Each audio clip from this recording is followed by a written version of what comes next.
Allez bien et que vous avez passé une bonne semaine et que voilà, le week-end s'est bien passé, que ce dimanche, voilà, vous avez senti que le Seigneur est avec vous et qu'il vous a soutenu, qu'il vous a montré son amour et tout ce qu'on attend à l'égard d'un Père. Donc j'espère que vous l'avez vraiment ressenti encore plus que d'habitude. Amen. Parce que notre Dieu, c'est un Dieu qui est intense, qui a des choses intenses à nous donner et je crois qu'on doit le sentir tous les jours et de plus en plus. Amen. Du coup, moi, ce que j'ai demandé au Seigneur, qu'est-ce qu'il voulait que je partage avec vous. Au début, je n'avais pas reçu grand-chose. Et samedi, alors que je m'apprêtais à faire ma petite sieste chez mes beaux-parents, le Seigneur m'a parlé. Amen. Et du coup, je vous raconte dans quelles circonstances ça s'est passé. Je me suis allongée et du côté où je dors habituellement chez mes beaux-parents, du coup, je pose ma tête sur mon oreiller. Et alors que je pose ma tête sur mon oreiller, je ferme les yeux. Et là, je suis gênée.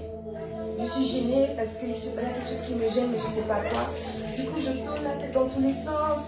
Je ne tiens pas en place. Je dis, mais c'est dingue quand même comment l'oreiller. Bon, je pense que c'est l'oreiller, mais il y a un truc qui ne va pas. Du coup, je me redresse et puis je tapote mon oreiller. Mais je me rends compte qu'il y avait les affaires de mon mari sous l'oreiller. Donc c'est pour ça que je n'étais pas à l'aise. Parce qu'il y avait un truc en dessous et du coup, ça déformait l'oreiller. Je ne savais pas. Donc, ce sont les habitudes de mon mari. Quand je ne suis pas là, chez ses parents, il prend ses aises. Donc, voilà. Mais le Seigneur m'a parlé. Et le Seigneur me disait qu'il y a des choses comme ça qui peuvent nous gêner, nous embarrasser. Des fois, on peut sentir une gêne quand on est quelque part. Et c'est lui qui nous révèle. Des fois, on peut interpréter les choses avec notre propre intelligence. Mais le Seigneur veut vraiment nous révéler ce qui est caché et qu'on interprète les choses avec son intelligence, sa sagesse et son esprit. Amen. Et du coup, le Seigneur m'a dit que le Saint-Esprit m'a dit que si le Seigneur permet qu'on soit dans des situations un peu gênantes, inconfortables, parfois stressantes, parfois dérangeantes, et même qui peuvent nous faire de la peine, c'est parce que le Seigneur veut révéler certains états, mais aussi il veut nous rendre forts. Mais surtout, il veut qu'on exerce la foi. Amen. Le Seigneur veut qu'on exerce la foi. Parce qu'on est d'accord que quelqu'un qui n'a jamais combattu et qui ne sait pas se battre, ben, il se sentira toujours faible dans la défaite, il ne se sentira pas capable. Mais quelqu'un qu'on exerce, qui pratique, il commence à avoir confiance, il développe des capacités, il développe une certaine, le mot ne me vient pas, mais confiance en soi. Amen. Amen. Et le Seigneur veut qu'on soit confiant et qu'on soit conscient de ce qu'il a mis en nous. Le Seigneur nous a donné des dons, des talents, et ces dons et ces talents doivent s'exprimer. Et c'est pour ça que Dieu permet qu'on soit confronté des fois à des situations pour réveiller, pour attiser notre envie de dépasser, de surmonter certaines épreuves. Amen. Et j'ai vécu ça ce week-end, alors que j'étais en train de refaire ma chambre.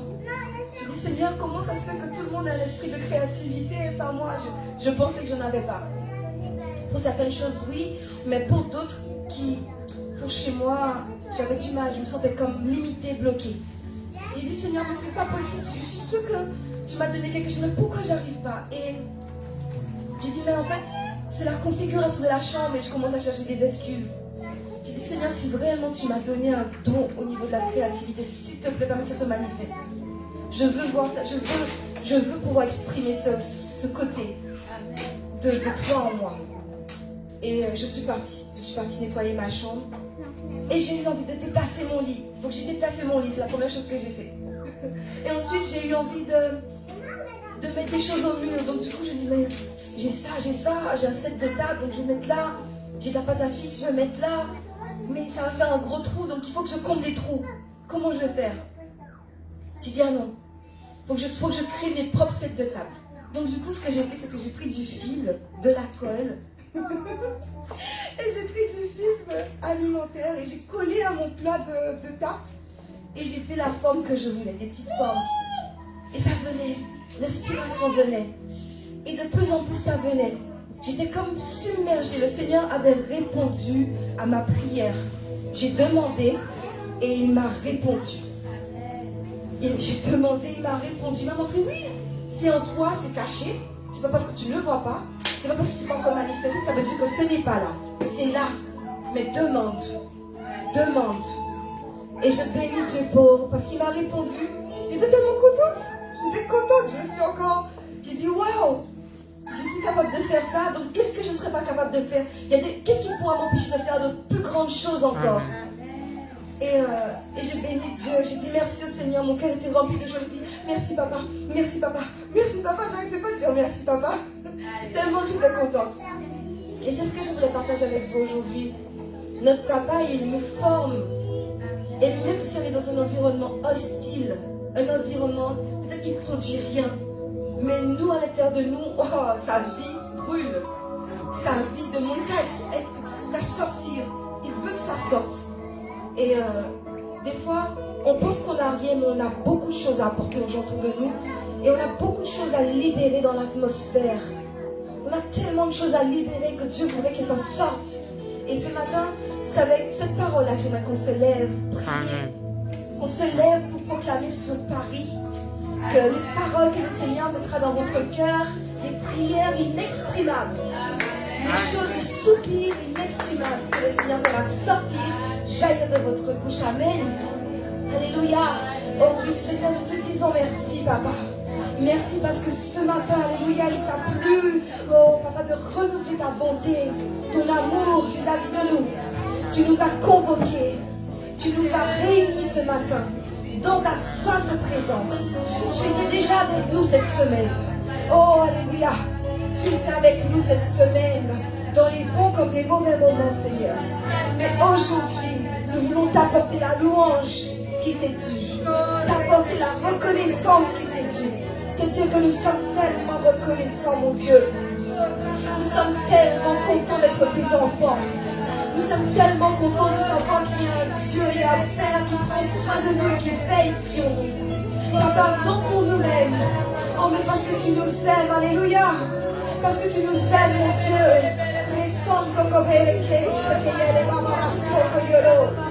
Seigneur, que toute la gloire te revienne.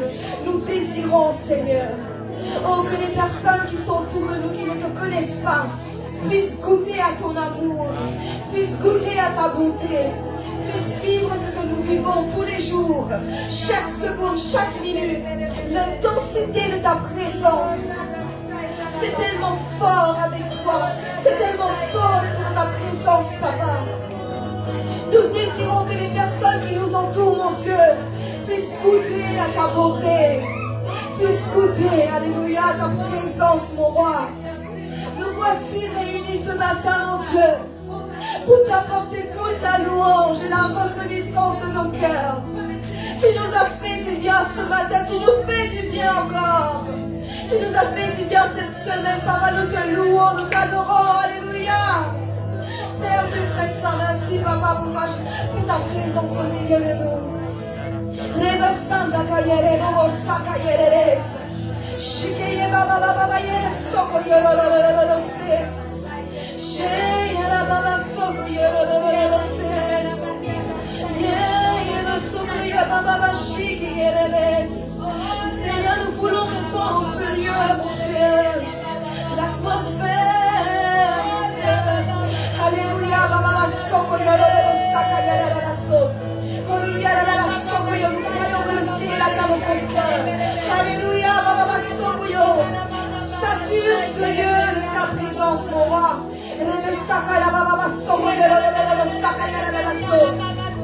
Une nouvelle dimension nous attend. Alléluia,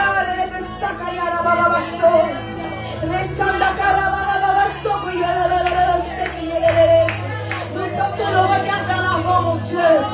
Nous portons le regard vers l'avant, mon Dieu.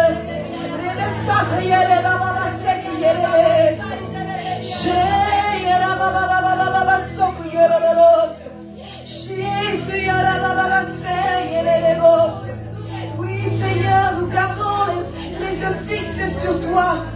Nous croyons, Seigneur, que tu relâches encore. des choses puissantes dans cette ville de Paris, mon Dieu. Nous déclarons que les gens sont libérés, mon Dieu, de leurs péchés. Libérés, mon Dieu.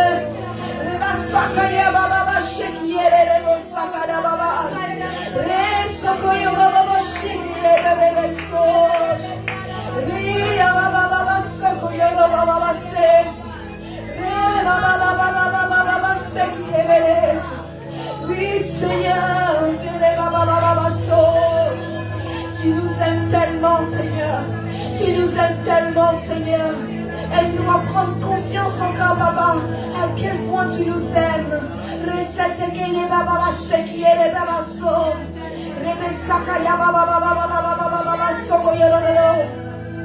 Tu es en train de charger l'atmosphère en ce lieu.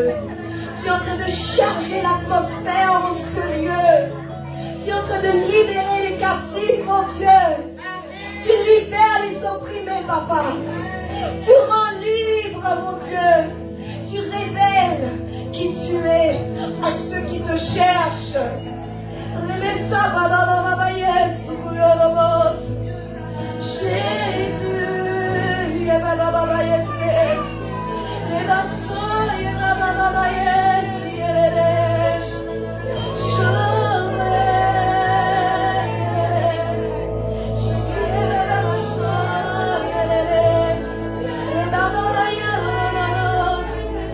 Oui, mon frère, ma soeur, allez, adore ton Dieu, adore ton Dieu, alléluia, loue ton Dieu, amen. Et au nom de la question, quand il y a un moment chic, dégage-toi, dégage-toi,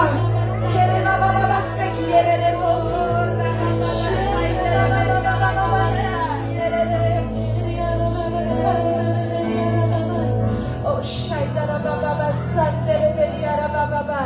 Oh, Rada Sandara Bariara Baba Saitere. Kiriara Baba Shorianda Sandere Beriara Baba. Kiriara Baba Soriende Shkiriara Baba Sai. Oh, Riada Sandara Baba Baba Shoro Bobo.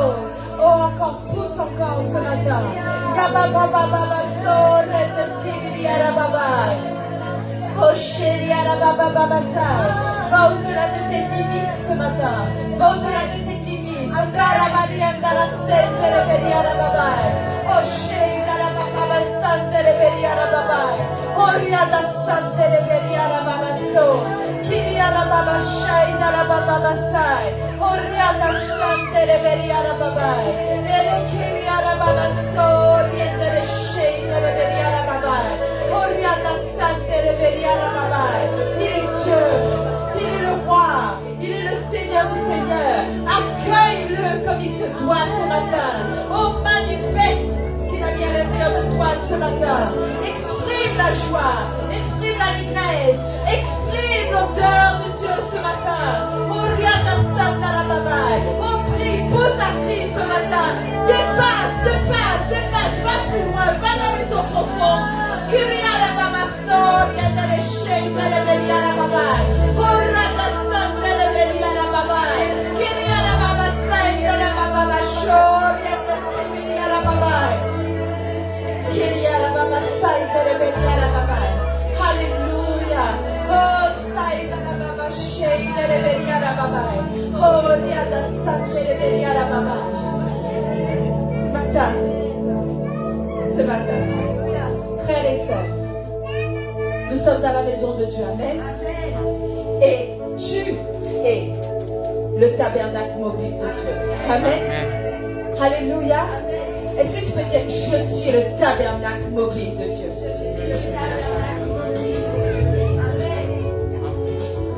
Est-ce que tu crois ce que tu dis là? Est-ce que tu crois que tu es le tabernacle mobile de Dieu? Ben alors, pousse un petit peu plus fort. Je suis le tabernacle mobile de Dieu. Je suis le tabernacle mobile de Dieu.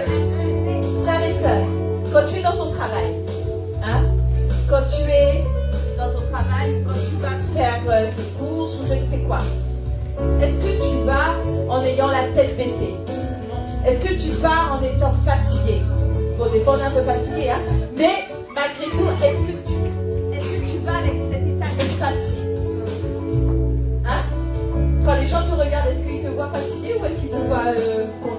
te voir, etc. Comment il te voit? Hein? Donc, ce matin, tu es dans la maison de ton roi. Dis, je suis dans la maison de mon roi. Et je suis le tabernacle mobile de Dieu. Et je vais accéder là à ce que Dieu attend que j'accède ce matin. Je vais prendre ce qui est à moi. Alléluia. Frères et sœurs, je vais prendre ce qui est à moi. Je vais saturer ce pays. Je vais saturer ce pays. Je vais faire que le diable dégage de mon territoire. Amen. Parce que ce matin, je ne vais pas être limité par mes pensées. Je vais aller au-delà. Alléluia. Au-delà. Ce matin, si tu vois qu'il y a une limite là, si tu vois qu'il y a une limite dans tes pensées, hein? Si tu vois que tu ne peux pas guérir un malade ce matin, si tu vois que tu ne peux pas accéder à ta Ferrari ce matin, eh bien dépasse cette pensée-là parce que Dieu t'a déjà donné. Alléluia. Dépasse. Dépasse. Dépasse. Dis, je vais dépasser. Parce que qui est comme mon Dieu? Alléluia. Hey.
Alors pourquoi nous restons comme des bougies pas allumées?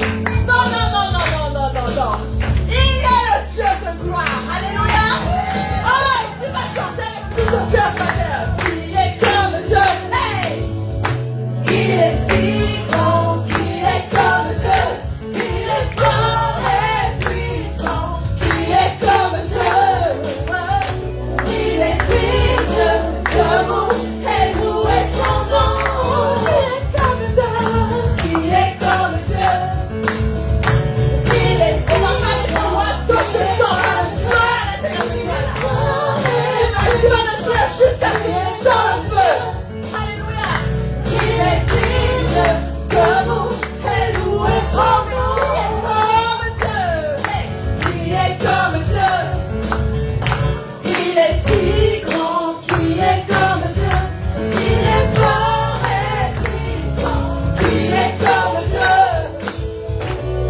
ce matin. Vous savez, j'ai réalisé que le domaine de la pensée doit être récupéré par notre Dieu. Je le savais déjà. Mais quand ça devient un moteur à l'intérieur de toi, quand ça devient une réalité de devant tes yeux, quand tu sais que la matière que tu portes n'est pas périssable, quand tu sais que la matière que tu portes n'est pas souillable, quand tu sais que la matière de Dieu que tu portes à l'intérieur de toi ne peut pas se rouiller. Oh frères et sœurs, tu te dis, mais Seigneur, il est hors de question encore une fois que mes pensées soient à la limite de ce que moi je peux penser charnellement. Que mes pensées soient encore dans les mains de l'ennemi. Qui est lui pour que mes pensées lui appartiennent? Je dois penser comme Dieu veut que je pense. Alléluia. Je dois vivre comme Dieu veut que je pense. Et est-ce que tu crois que Dieu est limité? Est-ce que tu crois que ton Dieu est limité? Est-ce que tu crois que comme dit notre sœur, la timidité peut résister encore? Est-ce que tu crois que ma manière de danser peut encore me limiter là? Mais David a dit qu'il dansait devant l'arche. Ça veut dire quoi? Rempli de l'esprit. L'esprit de Dieu ne reste pas comme ça. Il danse, il bouge. Et parce que tu bouges, le diable vient. Il dit, mais non, je vais te faire arrêter de bouger. Je vais te faire arrêter de danser. Je vais te faire arrêter. Parce que là, tu es trop là. Mais le Seigneur a dit, pousse ton cri. Est-ce que le diable peut te limiter encore ce matin? Est-ce que le diable peut te limiter encore ce matin? Le jour de Dieu se lève. Chaque jour, tu te lèves, la lumière est là. Et quand tu te couches, la lumière est couchée.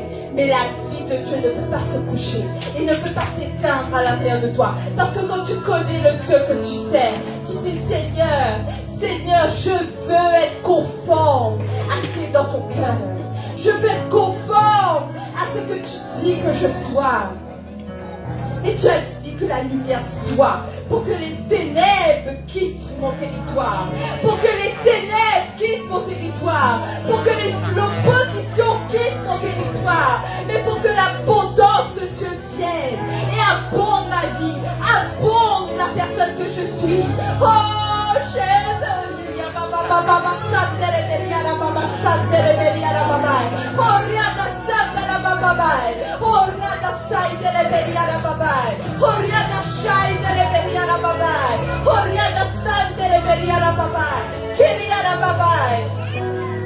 Le Seigneur dit qu'il faut que tu dépasses là ce matin.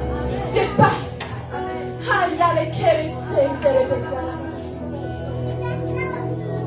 Oh frère et sœur, qu'est-ce qui anime ton cœur ce matin?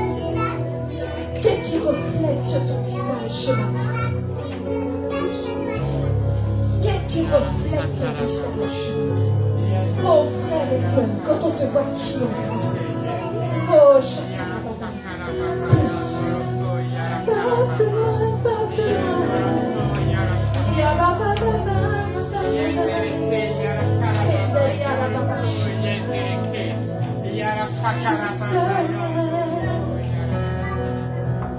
De crainte disparaît,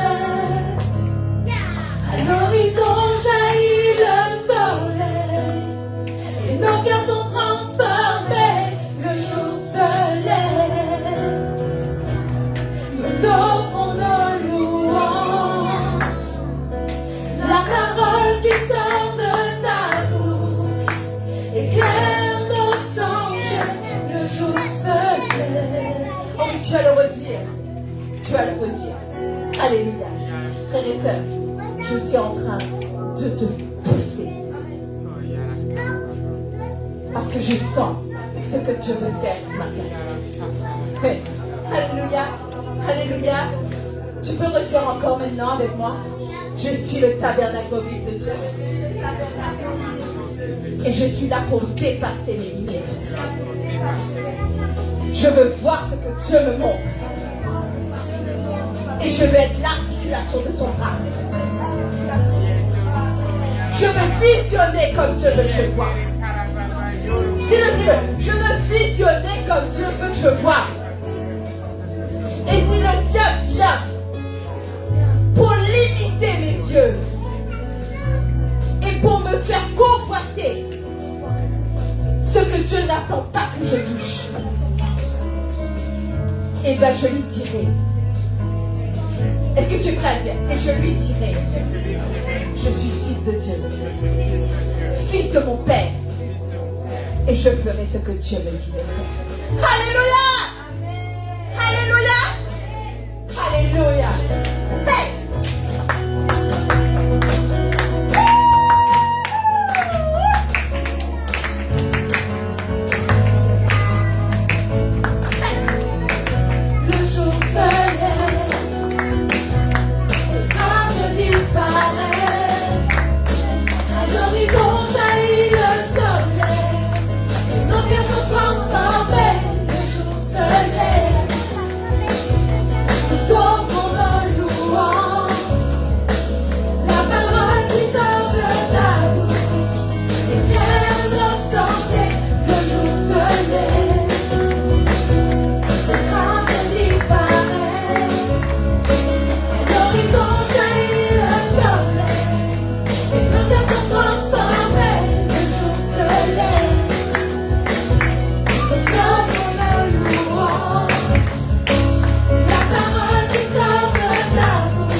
Oh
Vous savez, toute cette semaine, quand je préparais pour lundi, je préparais la louange. Ce chant est vraiment très très fort quand il dit envoie-moi où le ciel s'est éteint. Frères et sœurs, que ce matin, tu te repentes de toutes les fois où tu as abandonné ton poste. Repends-toi de toutes les fois où le Seigneur te dit je t'envoie comme un disciple, mais toi, tu t'es laissé limiter. Je suis trop petit, je suis de la famille trop petite. J'ai la langue qui balbutie, qui bégaye, je ne peux pas faire. Pardon mon Dieu parce que j'ai laissé la fatigue prendre le dessus. Pardon Seigneur parce que j'ai voulu être conforme à mes amis avec qui je suis. Pardonne-moi mon Dieu, j'ai parlé comme eux, mais j'aurais dû parler comme toi, tu m'as dit. Pardonne-moi Seigneur parce que j'ai fait des compromis dans ma famille, des compromis dans mon travail, des compromis dans mon couple, des compromis avec mes enfants. Pardonne-moi Seigneur. Mais aujourd'hui mon Dieu, aujourd'hui je suis là devant toi. Aujourd'hui je suis là devant toi parce que je vais être conforme. Je vais être conforme. Je vais être ce vase d'or que tu mets dans la maison. Je veux cette huile, mon Dieu. Oh, Papa Céleste, cette huile qui couvre la France et qui l'a saigné, mon Dieu. Je veux être ce sel qui porte la faveur, ce sel qui guérit, ce sel qui donne de la saveur, ce sel, mon Dieu. Oh, Papa Céleste, je veux être conforme. Je veux être dans l'identité de mon Dieu. Je veux porter l'ADN de mon Dieu. Je veux vivre, Seigneur, comme tu me dis de vivre. Pardonne-moi, mon Dieu. Pardonne la France. Pardonne les églises. Pardonne les couples, Seigneur. Pardonne, Seigneur Jésus. Oh, Papa, les frères, les sœurs qui ont abandonné leur poste. Oh, pour l'espace d'une heure ou pour l'espace d'un instant. Pardonne-leur, Seigneur. Oh, mon Dieu, je te prie, Papa. Je te prie, Papa. Envoie encore ton peuple. Envoie encore tes fils. Envoie encore les sœurs. Envoie encore les frères. Envoie encore les couples, mon Dieu. Envoie les enfants. Oh Seigneur, que ta voix parle plus fort que la chair. Oh Seigneur, que les pensées, Seigneur, soient circoncis. Que la langue soit déliée. Oh Seigneur. Oh Seigneur. Oh Chakalabayele. Envoie-moi où le ciel s'est éteint, où les âmes recherchent l'espoir. Envoie-moi vers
sois la vérité dans ma vie.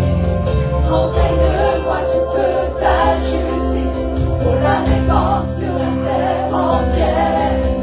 Utilise-moi pour garder tes fils, disperser jusqu'au bout des terres. Révèle-moi pour intercéder pour les cœurs qui s'attendent à toi. Fais de moi un fidèle allié, toujours prêt dans les combats.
Toujours prêt dans les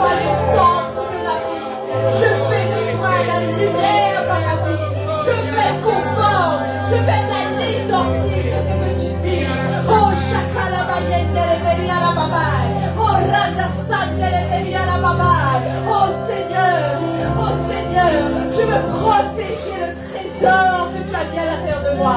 Je veux protéger ton esprit, Seigneur. Je veux protéger ta parole. Je veux être soumis à toi. Oh Seigneur, oui,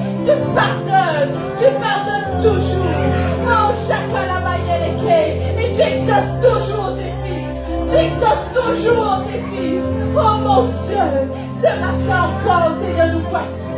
Nous voici, nous voici, nous voici. Envoie-moi, Seigneur. Envoie-moi. Oh, que les écailles des yeux tombent. Oh Seigneur, que nos pensées ne soient déliées. Oh Jésus, ne sois plus limité, ne sois plus conforme. Oh mon, mais conforme dans l'esprit, conforme dans ce que tu dis. Oh, tu m'as créé à ton image, selon ta ressemblance. Oh, Shakalamaya les Balababasai. Oh, Radasai.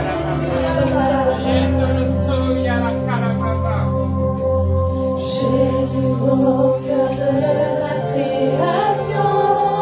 Alléluia Dieu. Jésus au cœur de la création. Du commencement à la fin, ça a toujours été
Oh, de ton cœur jusqu'aux cieux, il n'y a qu'une seule voie. Oh, de ton cœur jusqu'aux cieux, il y a une seule dimension. De ton cœur jusqu'aux cieux, il y a un seul chemin. De mon cœur et jusqu'aux cieux, Jésus, oui, sois le sang. Tout existe par toi. Et oh, que tous les problèmes ce matin. De mon cœur et jusqu'aux cieux, Jésus, oui, sois le sang. Tout existe par toi. Et tout est pour toi. De mon cœur et jusqu'aux cieux, Jésus, oui, sois le sang. Tout existe par toi. Et tout est pour toi. De mon cœur et jusqu'aux cieux, Jésus, oui, sois le sang. Tout existe par toi. Et tout est pour toi. Oh, tout est pour lui ce matin. Oh, dis-lui, ma fille, mon souffle, mes mains, mon cœur, tout ce que je suis. Oh, et pour toi, Père. Oh, Jésus, rien à mes yeux ne peut avoir plus de valeur que toi. Je tournerai mon regard. Oh, je ne marcherai pas. Oh, ailleurs que dans tes voies,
qu'il n'y ait pas de sentiments qui résistent à la présence de Dieu. Oh, mais que tout se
Exalte de joie ce matin, parce que pour nous, ça dit, c'est la rentrée, tout le monde est consolé. Il manque une personne qui est encore en vacances, mais ça y est. Nous sommes prêts d'attaque, à gagner la bataille. Amen. Nous sommes prêts d'attaque, à être formés et façonnés selon les standards du ciel. Amen. Amen. Soyez bénis. Bienvenue à tous encore ce matin. Je rends grâce au Seigneur parce que je crois que pendant cette semaine, malgré qu'il y a pu avoir des combats, vous avez su rester forts. Amen. Malgré le fait que le diable a peut-être essayé de nous affaiblir, vous n'avez pas accepté que autre chose que la parole de Dieu parle. Amen. Alléluia.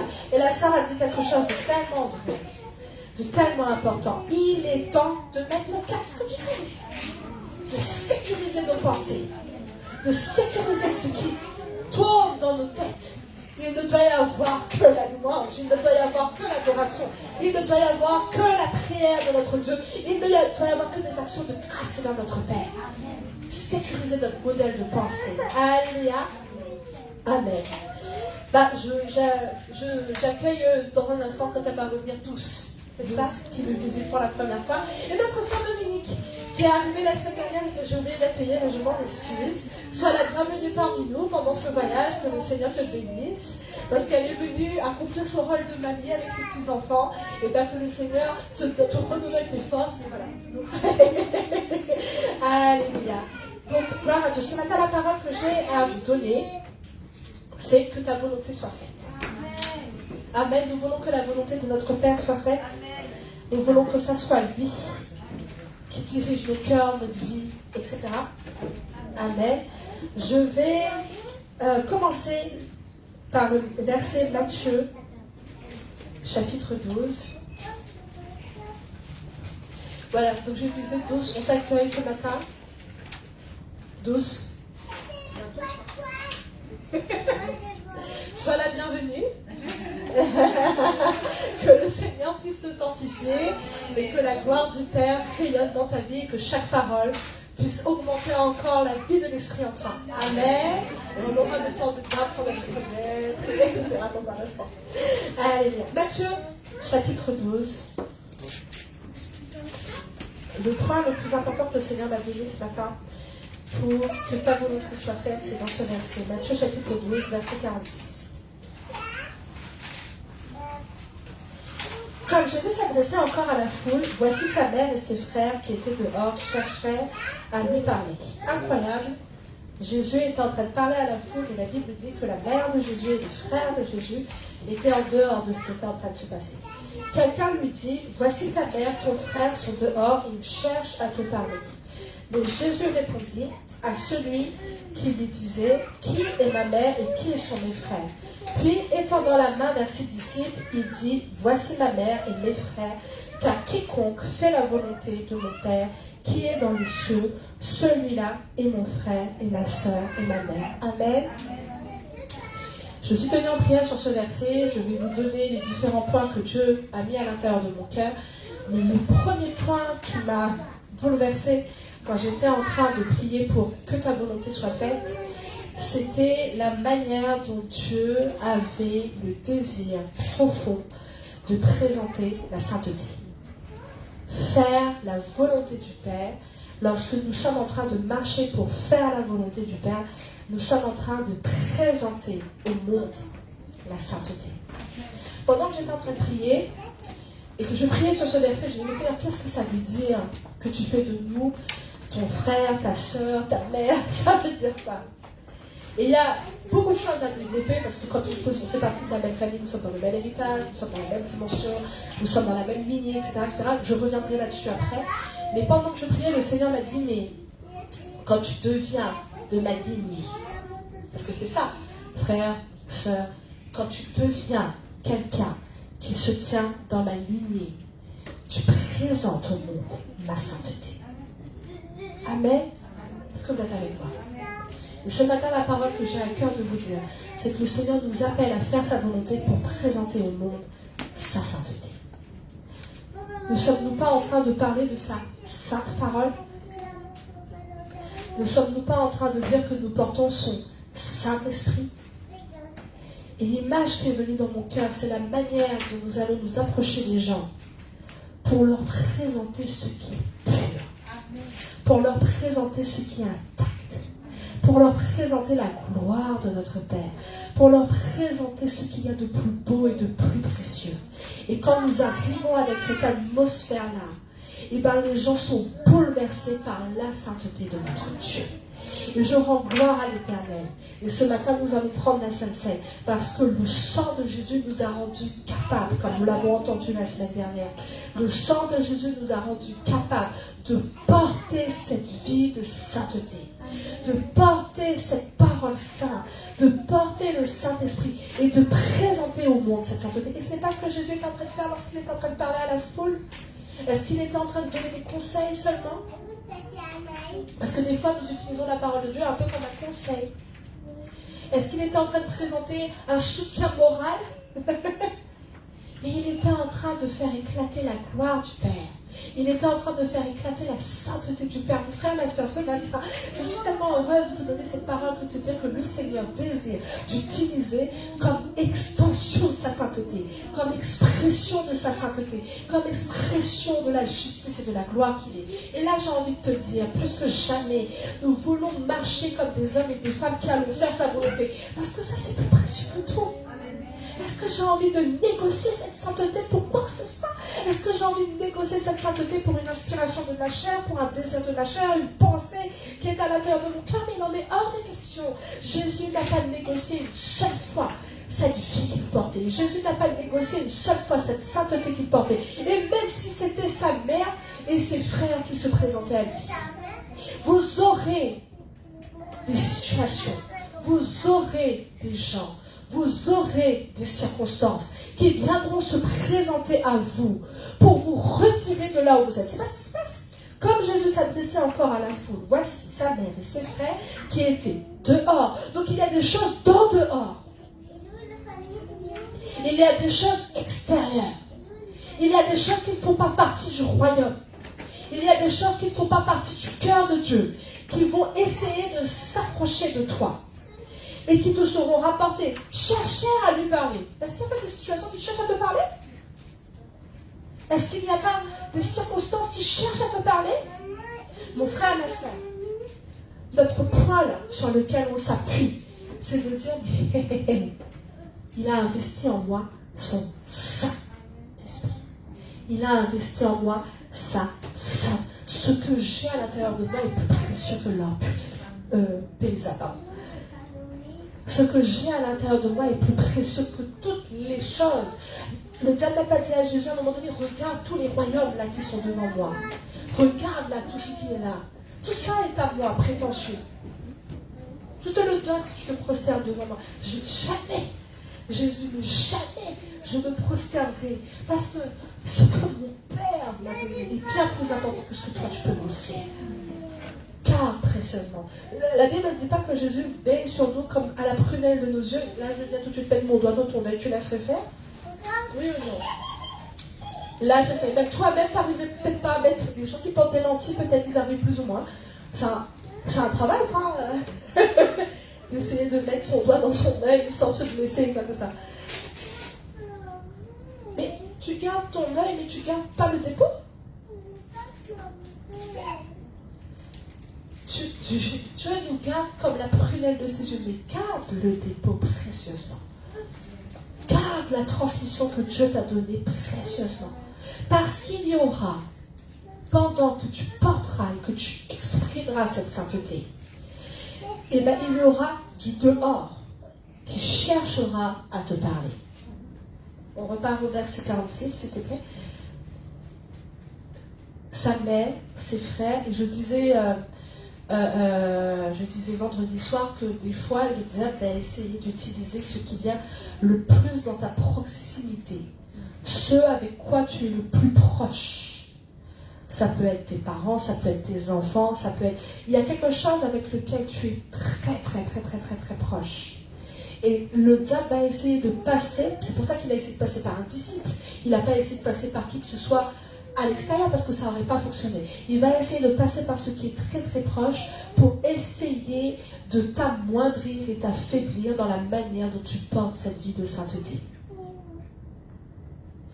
Donc, sa mère et ses frères qui étaient dehors cherchèrent à lui parler. Attention, je ne suis pas en train de dire que la mère Marie et les frères étaient des gens qui voulaient faire tomber Jésus. Je ne suis pas en train de dire ça. Cet exemple nous est donné pour quelque chose. Cet exemple nous est donné pour montrer que Jésus, quel que soit ce qui venait le prendre, lui est refusé. J'exprime la sainteté de mon Père. Et je suis en accord avec la volonté de mon Père. Amen. Vous êtes avec moi? Je suis en accord avec la volonté de mon Père. Et chercher à lui parler. Il y a des circonstances qui vont chercher à te parler. Il y a des gens qui vont chercher à te parler. Il y a des choses qui étaient au fond de toi qui vont chercher à te parler. Pour que justement tu ne te tiennes plus avec cette envie de préserver cette sainteté que Dieu a investie en toi. Amen. On continue, verset 47. Quelqu'un lui dit, voici ta mère et tes frères sont dehors, ils cherchent à te parler. Si, à tout hasard, ceux qui veulent te parler en direct n'arrivent pas, mais il y aura un autre messager. Il y aura une autre voie d'accès pour essayer de te parler. Vous comprenez ce que je suis en train de dire? Mais le Seigneur désire que tu exprimes cette position, verset 48, mais Jésus répondait à celui qui lui disait, qui est ma mère et qui sont mes frères? Qui sont dans la lignée? Qui sont dans la filiation? Qui sont dans la même filiation? Ceux qui seront dans la même filiation, verset 49, puis étendant la main sur ses disciples, il dit, voici ma mère et mes frères, car quiconque fait la volonté de mon Père. Amen. Quiconque se tiendra avec le désir de faire la volonté de mon Père, là on se tiendra dans la même filiation. Et quand tu fais partie d'une famille, vous connaissez la famille royale? Des fois, il y a le roi et la reine, mais le roi et la reine ne peuvent pas aller dans un événement. Donc qu'est-ce qu'ils font? Ils envoient le fils. Et quand ils envoient le fils, ça équivaut comme si on doit les traiter de la même manière. Le protocole doit être respecté de la même manière. Et il y a une exigence sur le fils. Parce qu'il représente la couronne, il représente la maison. Il représente les valeurs de la couronne. Mon frère, ma soeur, Dieu règne sur le trône. Mais toi, tu représentes le royaume. Tu représentes le Père. Et c'est ce que Jésus a fait quand il est venu sur terre. Il est venu représenter celui qui règne. Et il a déclaré que feront partie de la même lignée tous ceux qui feront la volonté de son Père. Amen. Et seront appelés enfants de Dieu, seront appelés dans la même lignée de Dieu, ceux qui font la volonté du Père. Donc là, ce matin, ce que j'ai envie d'alerter à l'intérieur de ton cœur, c'est que plus jamais tu veux négocier ce que tu portes. Plus jamais tu as envie de négocier le dépôt que Dieu a donné dans ta vie. Qui que ce soit qui viendrait te présenter quoi que ce soit, une carrière, une relation, qui que ce soit viendrait te présenter quoi que ce soit, tu refuses de porter à mal ce que tu as mis dans ton cœur. Parce que tu sais que c'est ça. Est-ce que tu es avec moi? Tu sais que ce que Dieu t'a appelé à porter est ça. Amen. Alléluia. Donc, ce matin, ça c'est quelque chose de très important. Tu fais partie du même royaume. Tu fais partie de la même consécration que le Père. Tu comprends ce que je veux dire ou pas? Ça va? Je fais les amen. C'est pas les amen, ça veut dire que c'est pas clair, non? Amen. Tu fais partie de cette même lignée. Alléluia. Donc que sa volonté soit faite. Amen. Donc je commencer par ce point-là. Parce que ce matin, je voulais que tu prennes conscience de ce que tu es appelé à exprimer. C'est incroyable quand même, de dire je suis appelé à exprimer la sainteté. Je suis appelé à exprimer la gloire de mon Père. Je suis appelé à exprimer tout ce qu'il est. Et au milieu de la foule, il y aura des circonstances qui essaieront de me retirer de là. Mais il en est hors de question. Parce que je veux faire sa volonté. Je veux faire ce que mon cœur, ce que mon Père désire. Et mon cœur ne se tournera derrière d'autre. Et vous savez, vous discernerez quand l'ennemi essaiera de te dire négocie. Négocie pour une bouchée de pain. Négocie pour une conversation. Négocie pour une relation. Négocie pour une carrière. Négocie pour quoi que ce soit qui présente devant toi. Et que tu auras envie de dire, il en est hors de question. Il est hors de question que je vive autre chose que ce que mon Père désire. Je suis même prêt à passer dans l'épreuve, comme Paul a dit. Je m'en vais dans ce pays sans savoir ce qui m'attend. Je sais juste qu'il y a des tribulations qui m'attendent. Et il a dit pourquoi? Mais c'est parce que je suis lié par l'Esprit. Amen. Vous connaissez tous ces versets? Amen. Je suis Paul dit, mais je suis lié par l'Esprit. Il n'y a plus d'autres attaches chez moi. Il n'y a plus rien d'autre qui vibre chez moi. Ma chair ne vibre plus. Mes désirs charnels ne vibrent plus. Ce qui vibre chez moi, c'est l'Esprit. Je suis lié. Et quand l'Esprit de Dieu me demande, même si c'est de passer par la tribulation, j'y vais parce que, mais confierai-je ma confiance à quelqu'un d'autre, à l'Éternel? Je suis convaincu que ce que Dieu fera sera excellent.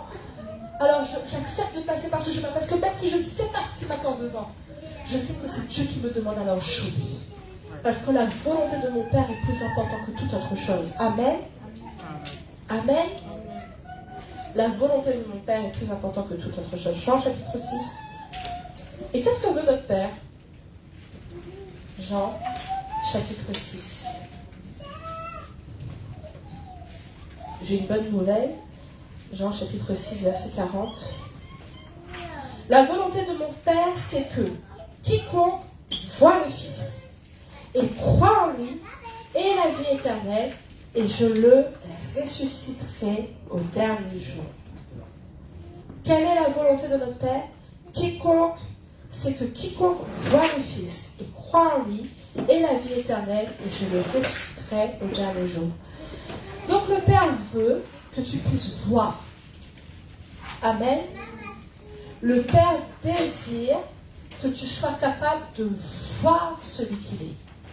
Il désire que tu sois capable de voir avec exactitude ce qu'il a prévu de faire, de voir les révélations qui doivent venir, de voir les prophéties qui doivent être annoncées, de voir les miracles et les prodiges qui doivent être accomplis. Le Père désire que tu puisses voir. Et c'est pour ça que la Bible dit que le voile a été déchiré, non? Le voile a été déchiré de telle sorte à ce que tu sois capable de voir. Oui. Amen. On va aller dans Hébreux, chapitre 10, verset 19. Hébreux, chapitre 10. Ainsi donc, frères, Hébreux 10, verset 19. Ainsi donc, frères, puisque nous avons au moyen du sang de Jésus une libre entrée dans le sanctuaire par la route nouvelle et vivante qu'il a inaugurée pour nous au travers du voile, c'est-à-dire de sa chair, et puisque nous avons un souverain sacrificateur établi sur la maison de Dieu, approchons-nous avec un cœur sincère dans la plénitude de la foi, les cœurs purifiés d'une mauvaise conscience, le corps lavé d'une eau pure. Ainsi donc, frères, puisque nous avons maintenant la capacité de voir avec les yeux de Dieu. Est-ce que tu es capable de voir les gens qui t'entourent avec les yeux de Dieu? Est-ce que tu es capable de voir Paris avec les yeux de Dieu? La sœur donnait cet exemple vendredi, elle disait, mais même quand tu es dans les embouteillages et que quelqu'un te klaxonne alors que tu ne peux pas avancer. mais nous devons être capables de regarder non plus avec nos yeux de la chair, mais de regarder avec les yeux de l'esprit. Je relis ce verset. Puisque nous avons au moyen du sang de Jésus. Mais ça a été gardé pur, ça. Le sang de Jésus a été gardé saint pour toi. Pour que justement ce sacrifice définitif te rachète totalement. Une libre entrée dans le sanctuaire, c'est ouvert. Tu peux voir. Une libre entrée dans le sanctuaire. Par la route nouvelle et vivante qu'il a inaugurée pour nous au travers du voile, c'est-à-dire de sa chair. Le Père, vous vous rappelez de ce qu'on a lu tout à l'heure dans Jean chapitre 6, il désire que tu puisses voir la réalité qui doit être la tienne. Il désire que tu puisses voir avec ses yeux. Oui. Pas avec tes yeux naturels. Amen. Que tu puisses voir avec son regard à lui. Oui. Amen. Verset 21, et puisque nous avons un souverain sacrificateur établi sur la maison de Dieu, approchons-nous avec un cœur sincère. Approchons-nous avec un cœur qui est vrai. Et quand je lui dis, papa, je te donne ma vie, que ça soit vrai. Pas seulement des mots dans ta bouche, mais quand l'Éternel te demandera d'obéir, tu es prêt à obéir. Amen.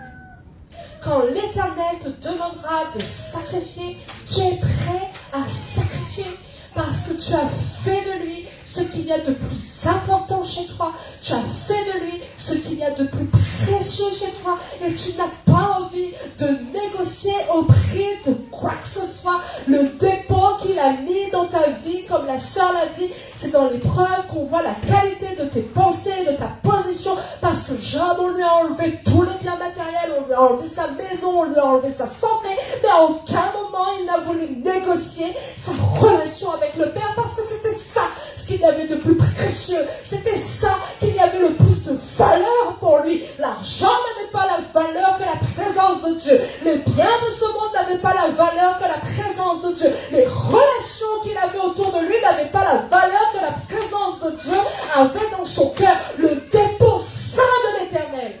Amen. notre roi était plus important que tout le reste. Et il ne voulait pas négocier. Alors je m'approche de lui avec un cœur sincère. Et je suis prêt à lui dire oui à tout ce qu'il me demandera. Cet engagement n'est pas facile, hein? Parce qu'à un moment donné, le Seigneur te demandera d'abandonner des choses que tu aimes. D'abandonner des choses que tu as envie. Mais est-ce que nous sommes capables de mettre tout sur l'autel des sacrifices? Pourquoi c'est important de vivre cette étape? Pour que le diable ne puisse pas trouver de droit d'entrée. C'est parce que tu as envie de te dire, arrache de ta vie, de ton cœur. Pas du tout. Au contraire, il veut te le redonner au centuple. Ce que tu perds pour lui, il te le redonnera au centuple. Ce que tu acceptes d'abandonner pour lui, il te le redonnera au centuple. Il y a un temps de grâce qui vient après le sacrifice. Mais c'est parce qu'il veut s'assurer que tu t'approches de lui avec un cœur sincère et qu'il n'existe pas chez toi quelque chose que le diable peut utiliser. Amen. Amen. Il faut que nous nous approchions de lui avec un cœur sincère. Je vais vous donner un exemple. C'est pas évident, hein? Même nos enfants ne doivent pas être prioritaires sur Dieu. Parce que si le diable voit que nos enfants ont plus de valeur que Dieu, par exemple, à un moment, et c'est pour ça que Dieu a fait le test avec Abraham. Es-tu prêt à donner Isaac en sacrifice? Toutes ces années où j'ai attendu d'avoir Isaac, tout ce chemin, et c'est dans ma vieillesse que j'ai eu Isaac. Et enfin, quand j'ai Isaac, ton Isaac à toi, ça peut être n'importe quoi. Ça peut être un travail, ça peut être ton mariage, ça peut être n'importe quoi. Ton Isaac à toi, ça peut être n'importe quoi. Tes finances, ta santé, voilà.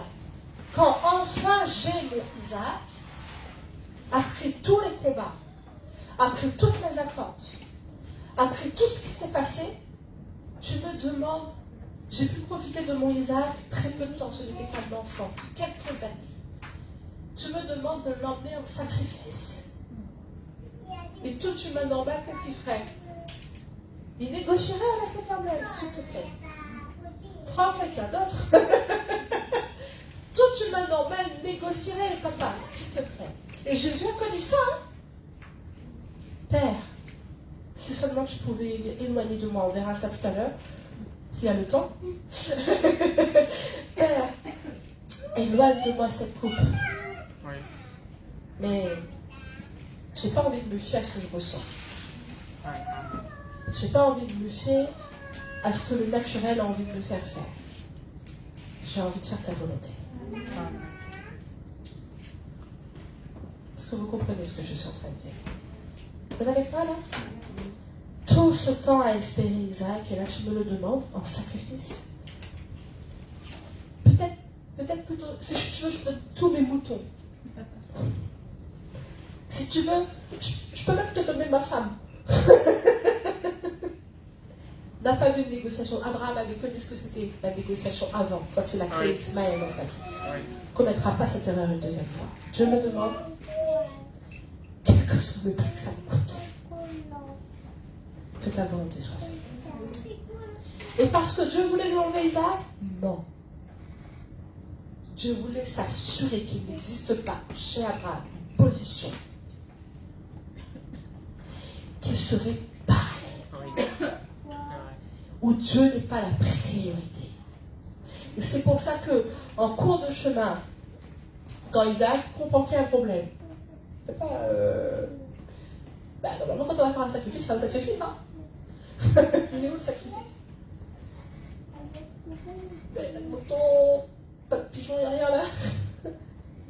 Dieu pourvoira. C'était devenu. Il partait du problème. Obéir à Dieu, c'est pas toujours facile, hein? Tu tiens la main de ton fils, tu sais que tu vas l'emmener en sacrifice, et la réponse qu'il a, Dieu pourvoira au sacrifice. Je fais confiance à mon Père. Non mais vivre comme ça, parce que tu t'approches de lui avec un cœur sincère. Et à ce moment-là, Dieu dit, c'est bon. J'ai vu la qualité d'homme qu'il me faut. J'ai pas envie de te faire souffrir. Papa, c'est tout. Papa. j'ai pas envie de te faire souffrir. J'ai besoin de voir la qualité d'homme et de femme qu'il me faut. Celui qui a dit dans son cœur, même Isaac ne sera pas plus précieux que toi. Vous m'avez compris? Même Isaac ne sera pas plus précieux. Et il te donnera au centuple. À cause de ça. Et c'est pour ça que Dieu dit, tu deviendras une multitude. Il y aura une nation qui naîtra de toi. Moi j'ai envie de te dire, passe par ton feu. Parce que la gloire de la deuxième maison sera plus importante que la première. Amen. Ta mère et tes frères te cherchent. Quelqu'un te cherche quelque part. Ils sont en train de te chercher pour te parler. Mais mon identité, ma filiation, elle vient de mon Père. Et c'est ça ce qu'il y a de plus précieux. Vous êtes avec moi? Alors dites-moi un avec fort. Amen. Vous n'avez pas le avec français. Dites-moi un avec fort. Amen. Là oui. Et dites-le sans que je vous demande de le dire. Dites-le parce que vous sentez que la parole pénètre votre cœur. Dites-le parce que vous avez envie de dire ainsi soit-il. Alléluia. Amen. Donc on repart à Jean chapitre 6. Jean chapitre 6. Verset 40. La volonté de mon Père, c'est que quiconque voit. Donc je vous ai dit, je veux que tu vois. Et crois. Ah, parce que ça aussi c'est un détail qui est important, parce que tu peux voir sans croire. Oui ou non? Et la semaine dernière, je vous ai donné l'exemple de Judas. Je vous ai expliqué que Judas avait une manière de marcher avec Jésus. Je fais un récapitulatif rapide. Je me suis posé la question, mais comment c'est possible que tu sois avec Jésus, que tu aies été choisi, que tu aies été loin, que tu aies fait les miracles, que tu as vu Jésus faire tout ce qu'il a fait, tu as entendu tout ce que Jésus a dit, mais tu restes un Judas. Pourquoi? Parce qu'il ne croyait pas. Donc Dieu veut que tu sois capable de voir, mais c'est important aussi après que tu puisses croire. Parce que celui qui croira sera baptisé, sera sauvé. Mais celui qui ne croira pas, donc tu peux être baptisé, mais si tu ne crois pas, tu ne seras pas sauvé. Vous me suivez? Et c'est important que tu puisses voir et que la foi après s'appuie sur ce que tu as vu et entendu. Je vous ai perdu? Ta foi après. Donc ça veut dire que toi, tu as un modèle de vie convaincu. Convaincu que tout est possible. Tu as un modèle de vie convaincu. Je vous ai déjà donné ce témoignage-là un jour ici. Je vous avais dit qu'un jour, dans mon travail, quelqu'un a voulu plaisanter en disant que l'une de mes commissions que j'allais faire allait peut-être mal se passer. Et quand la personne a dit ça, elle m'a dit, tu oses prononcer ça contre moi. Et j'ai une collègue à moi, les deux ne sont pas convertis, hein, et j'ai une collègue à moi qui m'a dit, si j'étais toi, je ne jouerais pas à ce jeu-là avec elle. Je ne jouerais à ce jeu-là avec elle. Et la collègue m'a dit, oui, je sais, j'ai déjà vu. Donc tu peux démontrer les choses, mais les pharaons n'avaient pas vu la démonstration. Mais il n'a pas cru. Il est trop petit. Oui ou non? Donc tu dois voir et croire. Alléluia. On continue. Jean chapitre 6, verset 40. La volonté de mon Père, c'est que quiconque voit le Fils et croit en lui ait la vie éternelle. Amen. Et je le ressusciterai au dernier jour. Il veut que tu aies l'étoile du matin, cette vie éternelle en toi. Parce qu'il y a une prédication d'étoile du matin. Et que tu participes à la résurrection. Tu ne fais pas partie de ceux qui vont mourir. Tu ne vivras pas la seconde mort. En fait, parce que ton Père veut, c'est te sauver. Il veut que tu ne sois plus de la terre. Il veut que tu ne sois plus de la chair. Fais la volonté de ton Père. Parce que c'est intéressant comme plan quand même. Mais il y a quand même, je vous ai dit quand même, dans cette volonté-là, il y a quand même un petit passage compliqué. C'est qu'il faut que tu sois sincère avec lui et que tu t'abandonnes à lui. c'est pas si évident que ça d'abandonner des choses que tu as tellement désirées. Des fois, tu as désiré des choses depuis ton enfance, et puis tout à coup, Dieu te dit stop. Et accepte l'obéissance complète. Amen. Alléluia. Alléluia. Veillez et priez. Matthieu chapitre 26. Comment faire la volonté de notre Père?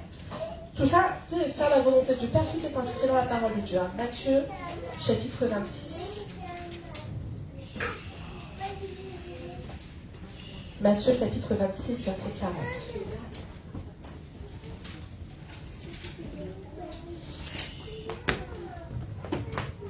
Il vint vers les disciples, puis il les trouva endormis, et il dit à Pierre, vous n'avez donc pas veillé 1 heure avec moi? Et là, Dieu alerte.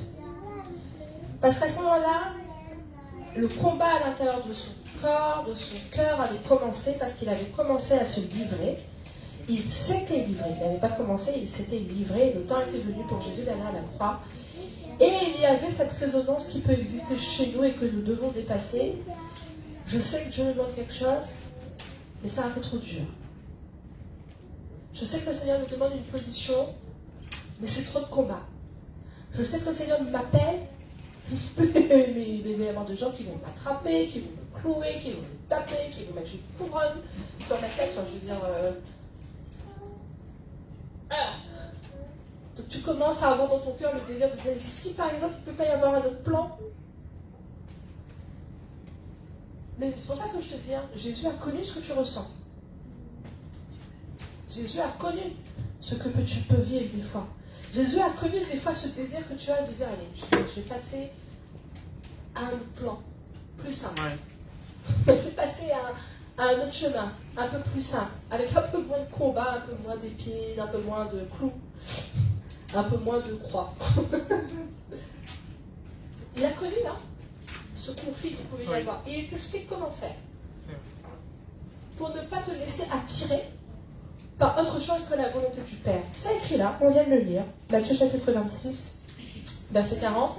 Il va vers les disciples et les trouva endormis et il leur dit, vous n'avez donc pas veillé avec moi? Veillez et priez. Veillez et priez, afin que vous ne tombiez pas dans la tentation.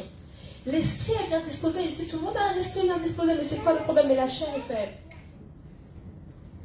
Ton esprit, lui, il veut bien, lui, mais ta chair est faible. Je viens de résoudre un problème définitif dans ta vie. Quand tu sens qu'il y a un conflit, qu'est-ce que Jésus te dit? Veille et prie. Au moment où lui, il a vécu ça, il a dit, mais soyez avec moi en train de veiller et prier, parce qu'il savait pour les disciples aussi qu'il y allait avoir un moment où ils allaient être déstabilisés. De voir le Maître être touché. Alors que jamais personne n'a pu toucher Jésus. Et il leur a dit, faites attention si vous ne voulez pas tomber dans la tentation. De me renier, par exemple, comme Pierre. De prendre ton arme, de couper l'oreille, par exemple. Il faut que tu veilles et que tu pries, parce que ta chair va vouloir tomber quelque part. Mais ton esprit, lui, il est bien disposé. Donc il faut que tu apprennes à fonctionner avec cet esprit qui est bien disposé. Et c'est comme ça que quand les gens klaxonneront sur la route, ta chair va vouloir dire alors il veut dire, passe par-dessus. Ça veut dire, prends ma ligne, essaye de passer par-dessus. Ta chair va vouloir faire, mais ton esprit lui te dit, n'essaie même pas de réagir. N'essaie même pas de laisser ton atmosphère être prise par son atmosphère. N'essaie même pas. Veille et prie. Et c'est comme ça que parfois dans certaines conversations, les gens vont te titiller. Tes responsables, tes amis, ton voisinage. N'importe qui que tu ne connais même pas. D'un coup, c'est coup. Qui va vouloir essayer de faire l'expression de ta chair. Mais toi, tu as envie de dire, non, mon esprit est bien disposé. Est-ce que je porte des tellement précieux? Souillerai-je un instant? Foulerai-je du pied un instant? Réagirai-je un instant par la chair? Je veille et je prie. Pour que ça soit cet esprit bien disposé qui me dirige. Amen. On continue le verset. Veillez et priez afin que vous ne tombiez pas dans la tentation. L'esprit est bien disposé, mais la chair est faible. Il s'éloigne une seconde fois et pria ainsi. Parce qu'il savait de quoi il parlait. Il dit, mon Père, s'il n'est pas possible que cette coupe s'éloigne sans que je la boive, que ta volonté soit faite. S'il n'est pas possible que quelque chose, parce que ça commence à réaliser là, Ouais.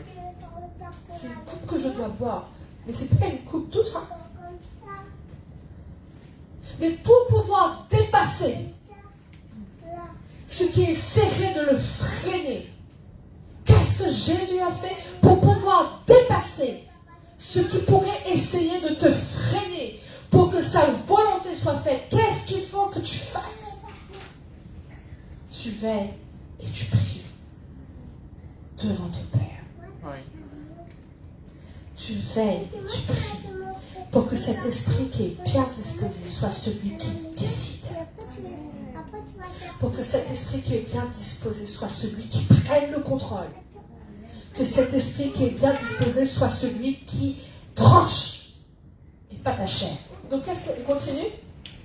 Il revint, il les trouva encore endormis, car leurs yeux étaient appesantis. Ça peut nous arriver à nous aussi, hein. Tu sens que là. Et tu es appesanti spirituellement. Toi, tu veilles pas, tu pries pas. Le courant de ce qui existe peut te brasser rapidement parce que tu n'es pas en train de veiller. Tu n'es pas réveillé dans l'esprit. Spirituellement, tu es comme ça. Fatigué, tu portes la lourdeur des circonstances, tu portes la lourdeur des situations, de l'atmosphère, tu t'inquiètes de tout ce que tu peux entendre. Moi, je me rappelle quand il y a eu le coronavirus, on a l'impression que c'était loin, hein. Les gens lavent plus leurs mains maintenant. On a l'impression que c'est dingue, mais je me rappelle quand le coronavirus est arrivé, il y avait une atmosphère de peur qui s'était installée. Et tous ceux qui n'étaient pas en train de veiller et prier étaient pris par cette atmosphère. Et ça pouvait être même des chrétiens. Parce que quand tu ne veilles pas et tu ne pries pas, cet esprit qui est censé être bien disposé ne réagit pas. Mais c'est cette chair qui va te tenter. On entendra des bruits de guerre. C'est pas ce qu'on entend en permanence. On entendra des bruits de guerre par là-bas, il y a un machin, par là-bas.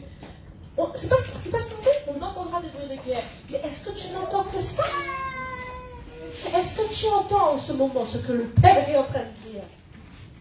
Est-ce que tu vois et tu crois ce que le Père est en train de te montrer? Est-ce que tu as compris qu'est-ce que Dieu est en train de faire pour cette époque? Vous êtes avec moi? Alors, amen. Amen. Alléluia. Donc, verset 43, il revint et les trouva endormis car leurs yeux étaient appesantis. Il les quitta et s'éloigna et il pria pour la troisième fois, répétant encore les mêmes paroles.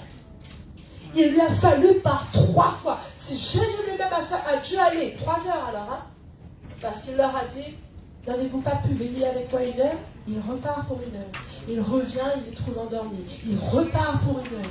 Si Jésus lui-même, il a fallu 3 heures pour dépasser, c'est pas avec les 5 minutes de rendre grâce le matin, de réveiller, tu vas te dépasser. Oui ou non? Oui. Si tu veux affronter Goliath, il faut que tu trouves tes pierres polies dans l'eau depuis longtemps.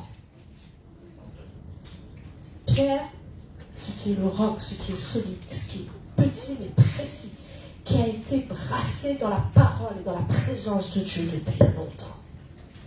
David, on n'a pas pris un seul, mais on a donne de pierres qui ont le même effet que la première pierre. Tu vas les prendre, toi. Vous êtes avec moi? Avec toi? Amen. Alléluia. Veille et prie. On se rappelle de ce que j'ai dit au début? Tu présentes ce qui est saint. Faut pas oublier, parce que je sais, au fur et à mesure que je dis intéressant, hein? Mais c'est pas parce que ce que je dis après est intéressant qu'il faut oublier ce que j'ai dit au début. Tu es appelé à faire sa volonté. Je plaisante un peu, hein, c'est fait faire un peu. Parce que je sens que là, on arrive dans l'heure où on a faim. Amen. Donc, on sait que ce que nous sommes appelés à présenter, c'est quelque chose qui est saint. Ce que nous sommes appelés à démontrer, c'est ce qui est saint. Et nous avons le désir de ne pas laisser qui que ce soit venir nous parler à l'extérieur pour nous sommer à l'extérieur. Vous vous rappelez, Jésus, sa mère et son frère qui désirent lui parler, et on lui avertit, on lui dit, viens à l'extérieur. Hors de question. Tu as compris aussi que le Père veut que tu vois, le Père veut que tu crois, le Père veut que tu vives la vie éternelle et que tu ne fasses pas partie de ceux qui vont mourir.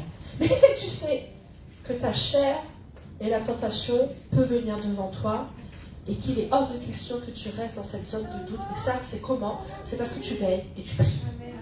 Jusqu'à ce que tu sois totalement pris comme Jésus et qu'il n'y ait plus de sphère où le diable peut essayer de te parler. Alléluia. Tu quittes la zone où le doute existe. Acte chapitre 22. Acte chapitre 22, et j'accélère. Prenez Acte chapitre 22, verset 12. Or, un nommé Ananias, homme pieux selon la loi, et de qui tous les Juifs demeurant à Damas rendaient un bon témoignage, vint se présenter à moi, et me dit, Saul, mon frère, recouvre la vue. Au même instant, je recouvrais la vue, et je le regardais.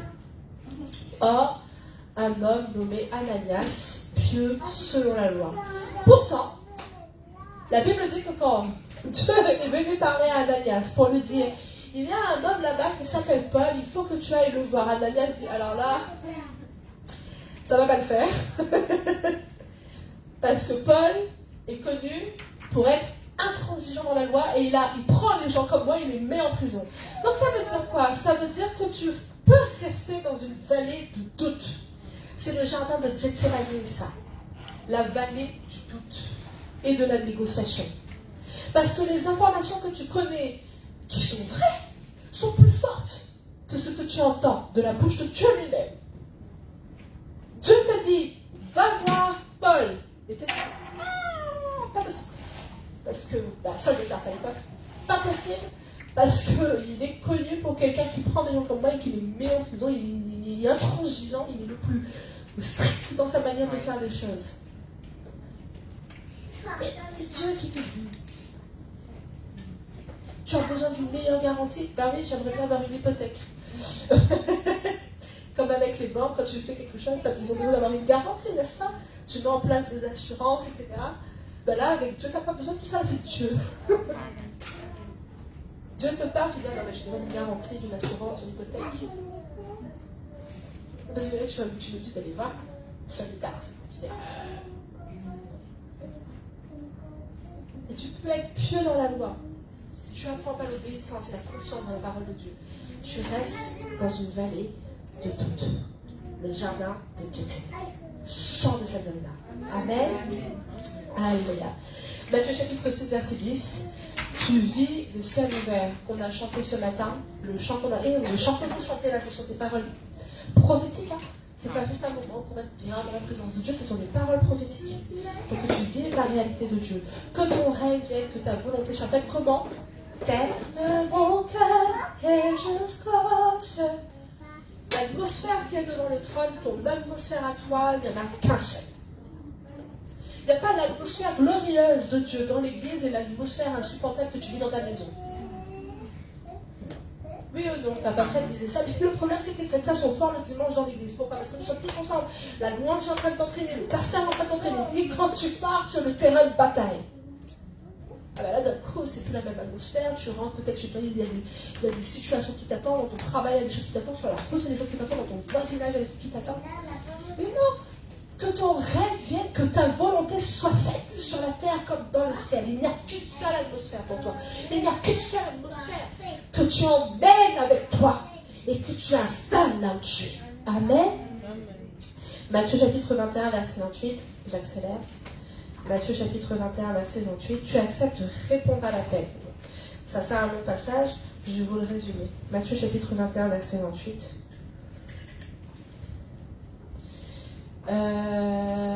Jésus dit, que semble-t-il un homme avec 2 fils et s'adressant au premier, il dit, mon enfant va travailler aujourd'hui dans ma vie.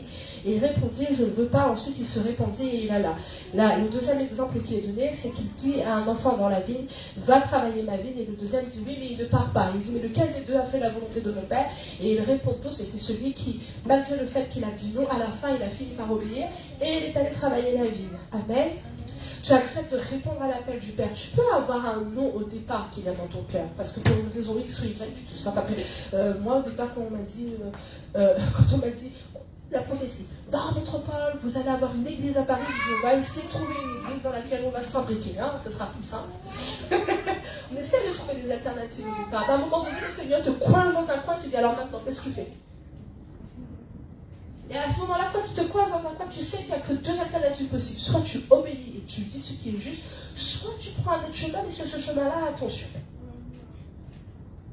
Donc tu peux avoir eu un non au départ, mais tu as envie de répondre à l'appel du Père. Si tu as eu un non au départ, tu dis non, je me repens, et ensuite je fais la volonté de mon Père. Et faire la volonté de mon Père, et ça c'est mon dernier point, c'est avoir la crainte de Dieu dans notre cœur. Matthieu chapitre 21. Verset, lisez le chapitre 21 parce que comme là on n'a plus trop de temps, mais au moins comme ça vous aurez le passage en tête. Matthieu chapitre 21 verset 25. Le baptême de Jean, d'où venait-il? C'est Jésus qui pose la question au sacrificateur qui était venu devant lui pour le confronter. Et il dit, le baptême de Jean, d'où venait-il? Du ciel ou des hommes? Mais ils raisonnèrent ainsi entre eux. Si nous répondons du ciel, il nous dira, ben, pourquoi vous n'avez-vous donc pas cru? Mais si nous répondons des hommes, nous avons à craindre la foule, car tous tiennent Jean pour un prophète. On va directement au verset 45-46. Après avoir entendu ces paroles, où Jésus explique qu'il y a 2 qualités de personnes, il y a ceux qui servent et il y a ceux qui ne servent pas. Après avoir entendu ces paroles, les sacrificateurs et les pharisiens comprirent que c'était d'eux que Jésus parlait. Parce que Jésus dit, ceux qui ne feront pas la volonté de mon Père, ils seront en dehors du royaume, ils ne seront pas sauvés. Et ils cherchèrent à se saisir de lui. Mais il craignait la foule. Incroyable. Des hommes qui servent, mais en craignant pas Dieu, mais en craignant la foule. Et là, ce sera mon dernier point pour toi. Comment savoir si tu fais la volonté de ton Père? Ben, où est-ce que tu as placé ta crainte? Où est-ce que tu as placé ta crainte? Si quand tu sers le Seigneur, tu crains plus autre chose que Dieu, que ce soit un environnement, tu n'oses pas dévoiler que tu es le bishop Jean. Quand il était à l'île de la Réunion, je sais que je vous l'ai dit, mais je vous le redis encore, il disait, mais des fois, il y a des hommes de Dieu importants quand ils se retrouvent face à des hommes du monde très importants. Par exemple, toi, tu es prophète, apôtre ou quoi que ce soit, et tu te retrouves face à des hommes importants, un ministre, etc. Ben, ils n'oseront plus, par exemple, rendre grâce à table, parce qu'ils veulent respecter. Il dit, mais comment c'est possible ça? Ce que tu portes est plus important que ce qui est devant toi. Qu'est-ce que tu crains? Je ne suis pas en train de te dire d'être un sujet de scandale, mais pourquoi crains-tu de dévoiler ton identité? Qu'est-ce que tu crains? Qu'est-ce que tu crains? Ah oui, mais je crains parce que, moi mes collègues savent que je suis pasteur. Mais j'ai pris le temps de le dire au moment où je sentais que c'était le moment. Je n'ai jamais eu crainte de dévoiler qui j'étais. Je n'ai jamais caché qui j'étais. Mais je l'ai dévoilé au moment où j'ai senti, c'est maintenant. Parce que j'avais la crainte de le faire et de le dire au mauvais moment. Et que ça ne produise pas ce qui devait être produit. J'ai fonctionné comme ça. Qu'est-ce que tu crains? La Bible dit que les principaux sacrificateurs et les pharisiens craignaient quoi? La foule. Quand tu commences à servir Dieu, mais en fonction du thermostat de la foule, c'est terminé.